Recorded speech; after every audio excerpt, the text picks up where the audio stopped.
civilmedia.mk. Slobodno, nezavisno, otvoreno. Пописот е една статистичка операција. Во една фирма, најпроста фирма, секоја година се прави попис. Законска обврска. Да се видат основните средства, да се видат побарувањата, да се видат обврските, да се знае број на вработени. Во едно семејство, често се прави на база некој план. Краткорочен, среднорочен и долгорочен план. Прашањето е како треба да функционира една организирана општество, тоа е една држава. Значи, за државата да организира, да креира, да планира политики, мора да има справеден попис. И токму тоа е поентата, и токму затоа е таа законска обврска во цел свет, не само во Република Северна Македонија, на 10 години да се прави попис. Ние сме со последен попис од 2002 година. Избирачки списоци, 1.840.000, 2.120.000 жители, општина Гевгелија водиме 24.000 жители, не знаеме ни шо, ни како, а треба да креираме социјални политики, образовни политики, зонско паркирање, политики на комунално јавно предпријатие. Се е тоа поврзано со бројки, со факти, кои треба да дадат сегашната слика, а на база на тоа да се изготват краткорочни, среднорочни и долгорочни планови, доколку станува збор дали за план, дали за некој акционен план кој треба да се спроведе во текот на годината, или за некој стратешки документ, кој има поголема важност. После тоа годишно сите информации ќе се црпат од тој стратешки документ. Например, имаме стратегија за локален економски развој која се носи на секои 5 до 7 години. Стратегија за управување со отпад што се носи на 5 до 7 години. Како ние ќе знаеме? Сето тоа да го спроведеме, ако не знаеме најпрво на основа колку жители живеат, колку се тие потенцијално луѓе кои можат да прават отпад, кога се работи за отпад, или во делот на планирање на данок на имот, да видиме дали е се опфатено во нашите даночни пријави, бидејќи кога се попишува, не се попишува само населението, се попишува и имотот, се попишува и други ствари. Како ќе планираме зонско паркирање ако не знаеме број на возила?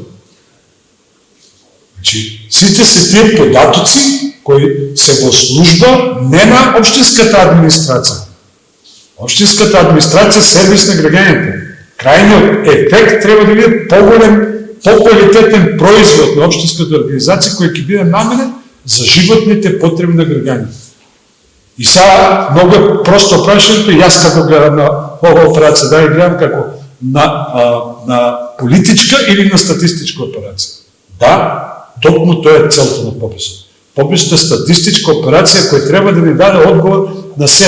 Може би, еве јас ви истапил со еден предлог, може би требаше тука да ги вметнеме, имаат сите општини, тоа го знам, да дискутираме на ЗЕЛС. Имаме ние ставки за собирање на приходи од данок на имот. Во законот е пропишано 0,5% до 2%.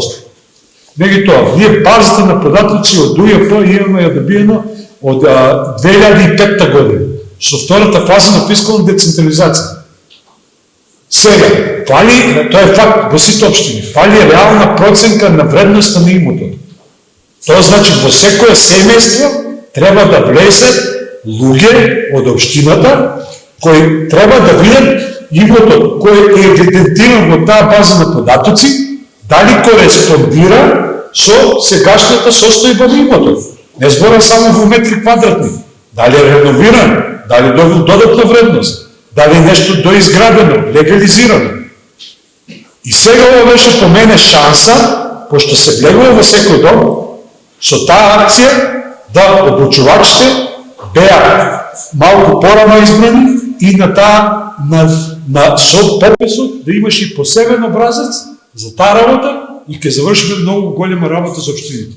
Ќе добиевме правилна база на податоци за имоти и од правните и од физичките лица, што ќе можеме на база на тоа да испорачуваме правилни пресметки. Право на општината е од 0,5% до 2%.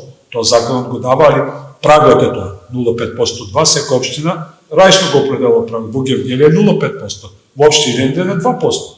Во некоја друга општина може би 1%. Тоа не знам да го кажам. Прагот го определува државата, а со одлука на СОЕ се определува која ќе биде точно ставката. Во Гевгелија 4,5%. А тие се данъчни приходи на извор на данъчните приходи на основниот буџет на општината. На Запад, за ваша информация, 90% од приходите во општините се од данък на имот ги прибират.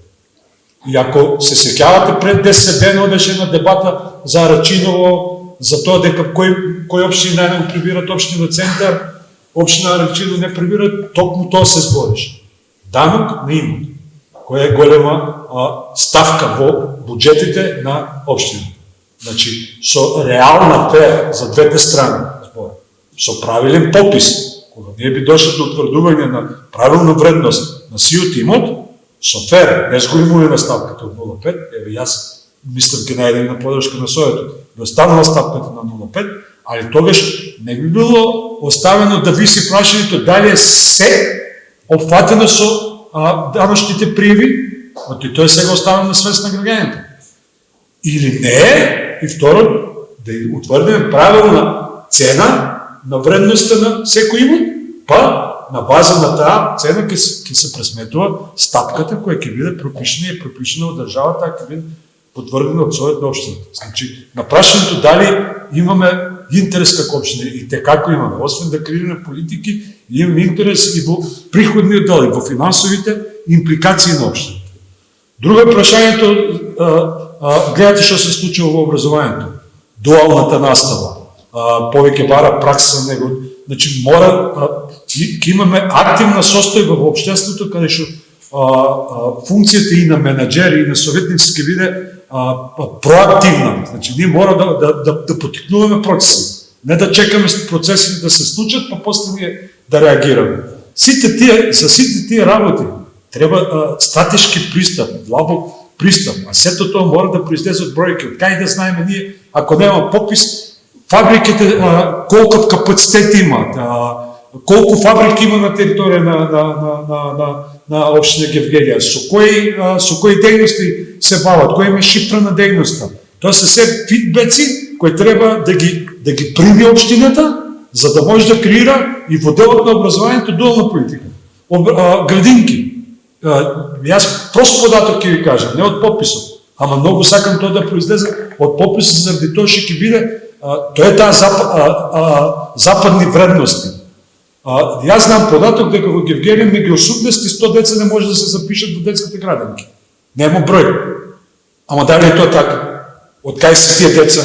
Дали се тие деца од Гевгелија или се деца на менаџерски кадар кој работи во Гевгелија, што не е за подценување, бидејќи меѓу, да кажем, сигурно има 100 до 200 фамилии кои се тука во топ менеджментот на хотелите, и тие се странци, ама тука живеат. Сакат и нивните деца да учат во градинката. Значи, ние мора да го знаеме, сето тоа за да планираме. Дали да планираме за 5 години толков капацитет за 100 деца или за 200 деца или да планираме нова градинка. Прашањето во делот на зонското паркирање. Колку автомобили има во Гевгелија? Колку тоа се тип транспортери кои не се задржуваат во Гевгелија, значи возат меѓународен превоз? Колку тоа се собствени? Како ние ќе планираме, колку од фамилиите има по просек на жител да видиме кој колку автомобили има? Јас имам сознание дека во Гевгелија просек во фамилија има 3 автомобили. Прашање е сите 3 треба да одат да паркират во центарот на градот. Или ќе биде само едно, ама тоа е да креираш политика, ти треба податоци. Дали таа политика ќе биде афирмативна или ќе биде прво санкциона за да одвратиме од некои навики одредена популација на луѓе. За центар да го направиме стварно за луѓе кои имаат потреба да паркираат, за да обуват дејност, за да купуваат или да бидат чинители на економски живот во Гевгелија, ама на база на реална потреба. А на база на јас имам автомобил и мора да ми биде паркиран во центар на градот. Ајде да се вратиме на комуналното. Капацитет на вода. 200 литри во секунда. Имаме ние сега капацитет на вода со новите бунari. Каков е тенденцијата на раст на населението во Гевгелија? Баш ме интересира. Сакам да го видам овој попис, да споредам грешка што немавме 2012. По добри параметри имавме. Репер ќе биде 2002. Колкава е стапката на раст? Како ќе планираме ние потребите на вода да ги задоволуваме на населението? Значи мора да знаеме колкав капацитет и во перспектива наредните 20 години колко жители би имала Гевгелие. Заради тоа се планира тризона. Ние сме во завршна фаза сите работи. 22 фабрики трябва да никне, 4200 работни места. То се мора да се планира. Западните вредности, се токму тие вредности, не се тие нещо, како да кажем, нещо много високо или неостварливо. Се е тоа реално и е на база на план. Значи најгрешна теорија, јас го кажам на други места, дека имавме ние планска економија во социализмот и кога дојдовме трансформација на општеството 90-те години, во пазарна економија дека не важи планот. Не. И те како важи планот во пазарната економија. Пазарот само регулира конкуренција, а се треба другото да биде плански. Така да очекувам големи придобивки од се тоа. Сметам дека може да се најде начин дури да се мери и GDP-то по општини. До сега, например, немаме податок колков е GDP-то по општини. Во бивша Југославија, јас одговорно ви тврда, пошто имаше податоци, Гевгелија беше трета по GDP во бивша Југославија. Белград се жана па Гевгелија. Заради тој што имаше големи извори на приходи во општинскиот буџет. Се што беше приход на царина, 33% одеше во Белград, 33% во Скопје, 33% стануваше во Гевгелија. Сега, се што е приход на царина е републички приход, се што е одигринат среќа казина се републички давачки. Не се општински приход и не се општински давачки. Ама тоа е друга тема, ќе се менува законот, ние бараме со децентрализацијата и јас сум најгласен за тоа, бидејќи нашиот Гевгелија базира компаративната предност е на близината на границата, зафатиме и ние дел од давачките на казините да бидат општински приход, со што ќе ги изгледаме перформансите на општинскиот буџет и ќе имаме можност со поголем фискален буџет, поголеми фискални средства да правиме и да реализираме поголеми проекти и да ги задоволуваме во поголем обем потребите на граѓаните на општина Гевгелија. Јас активно би се вклучил на вториот дел, ово што го слушам, малку ме изиритира, имам да кажа много работи, ме и тоа во интерес на дискусијата и другите дискутанти да подискутираат. Јас само ово делот на дали попис од статистичка или политичка организација. Јас би се осврнал на две работи. Првата работа е здравствениот дел, што го политизираат, и втората работа е речење што го употребуваат договорен попис. И на крајот би кажал една трета работа, бидејќи зборавме само за општина Гевгелија кои се реалните потреби, само би наметнал во третиот дел од дискусијата едно прашање гласно кое има економски премиси во себе. Ајде се вратиме на првата работа. Здравствениот дел. Дали сте слушнале или дали тие слушнале дека во Република Бугарија во април има избори? Знаете Република Бугарија колку жители има? Над 9 милиона жители. И сега како тие таму не знаат дека има ковид, тука се знае. Втора разлика, втора работа во здравствениот дел. Правите разлика. Зборевме за избори одржани во јуни, кај што не плаше дека ќе се разборат луѓето, ги немаш тие бројки, изборено за попис, кај што поединец влегува во фамилија. А имате избирачко место 1000 гласачи. Кај е сега тука проблемот од здравствен аспект? Нема никаков проблем. Проблем има, ама ние со COVID-19 мора да живееме како што одиме на работа, како што имаше економските оператори работат прилагодени во други услови и тука има протоколи прилагодени на ситуацијата на COVID, меѓутоа активноста мора да тече.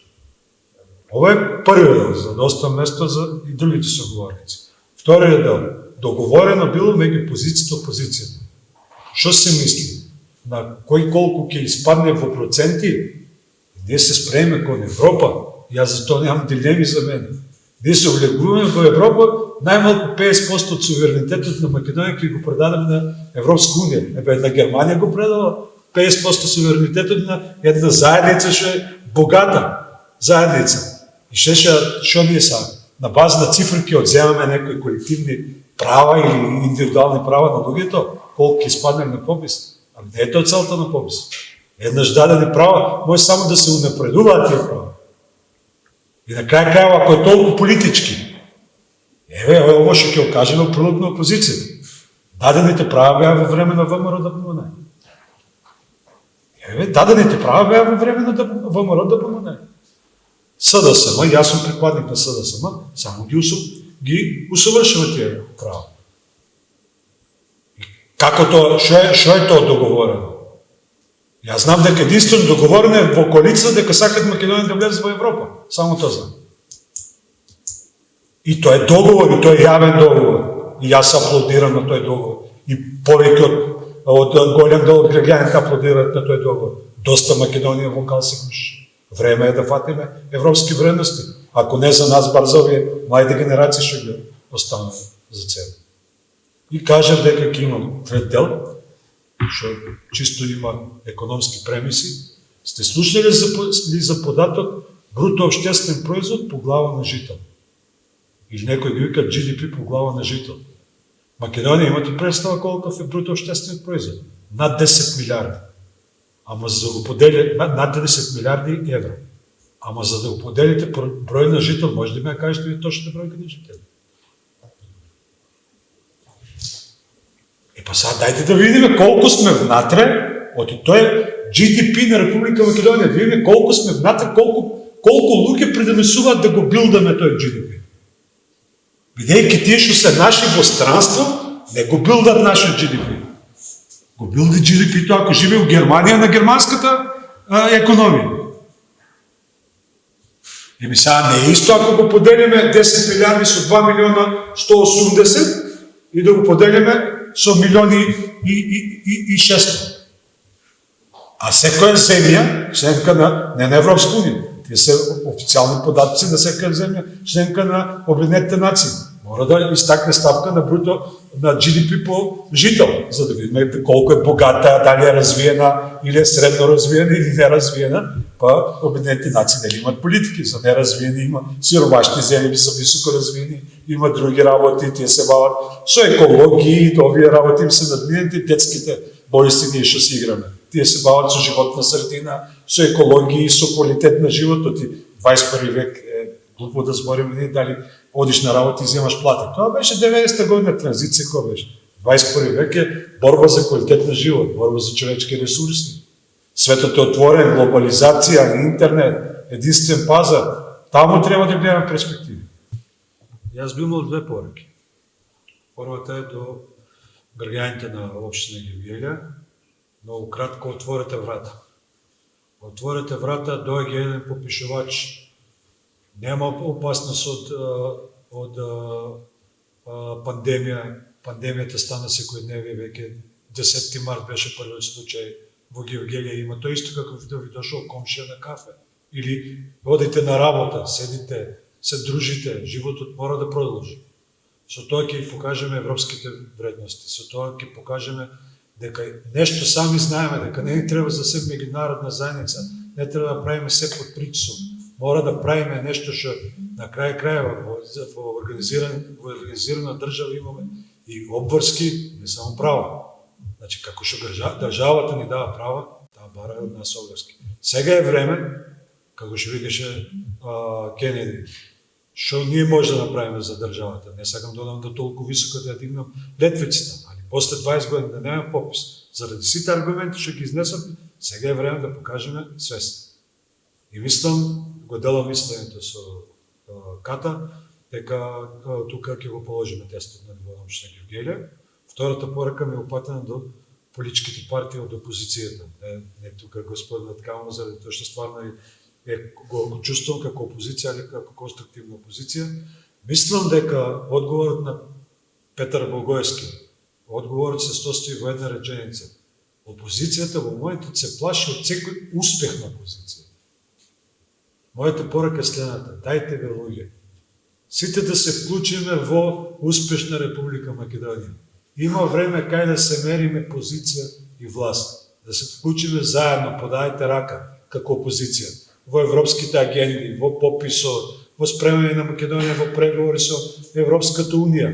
Имаме простор и место каде треба да се однесуваме државнички. Политички се натпревуваме на избори. Не се плашете од успех на ова држава. Доста е веќе со неуспеси. Дајте сите да ги поделиме успесите. А ќе се мериме политички на секои избори. Имаме со што да се мериме, со концепции, со идеологии, со други работи.